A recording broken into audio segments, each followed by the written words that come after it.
concrètement, ça veut dire quoi mettre en place cette robustesse à l'échelle de notre région? Je trouvais que ce concept était vraiment extrêmement intéressant parce qu'il nous permet d'appréhender toute une série de difficultés qu'on a aujourd'hui, et notamment dans le secteur agricole, qui est poussé à la surproductivité et à atteindre des niveaux de performance extrêmement importants. Mais évidemment, la difficulté de ce modèle de performance, c'est que les conséquences et les externalités sociales, environnementales de ce modèle-là, elles sont très très importantes et elles viennent épuiser nos sols, épuiser nos agriculteurs, épuiser notre environnement et créer toute une série de pollutions. Et donc, si on veut travailler sur ce modèle de robustesse, quelles seraient les actions concrètes qu'on peut mettre en place et qu'on a mises en place ici durant cette législature pour travailler justement sur ces différents éléments. Et j'avais envie de commencer par le commencement, c'est-à-dire les sols. Je ne sais pas vous, mais en fait on n'en parle jamais, les sols, sauf les agriculteurs, et j'en vois quelques-uns dans la salle.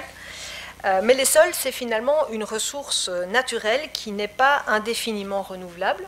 Nous perdons chaque année du sol. Or, le temps nécessaire pour reconstituer des sols, c'est extrêmement long. Donc c'est une ressource d'ailleurs qui n'est pas considérée comme une ressource renouvelable, alors qu'elle est naturelle, eu égard au temps nécessaire pour la reconstituer.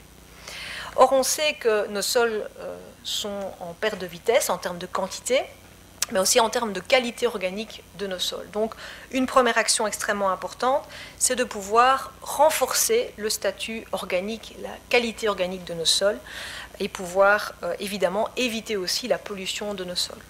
Et donc, on a développé toute une série d'actions pour travailler sur ces éléments-là.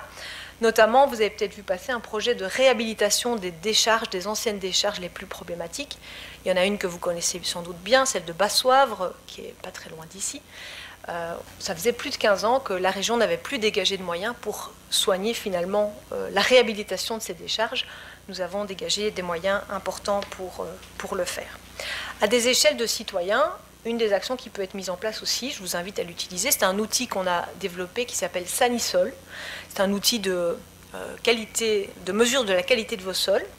Et donc vous pouvez mesurer la présence de polluants dans ces sols pour voir si vous êtes face à un sol qui peut être utilisé pour un potager par exemple. Voilà un outil que je vous invite à utiliser.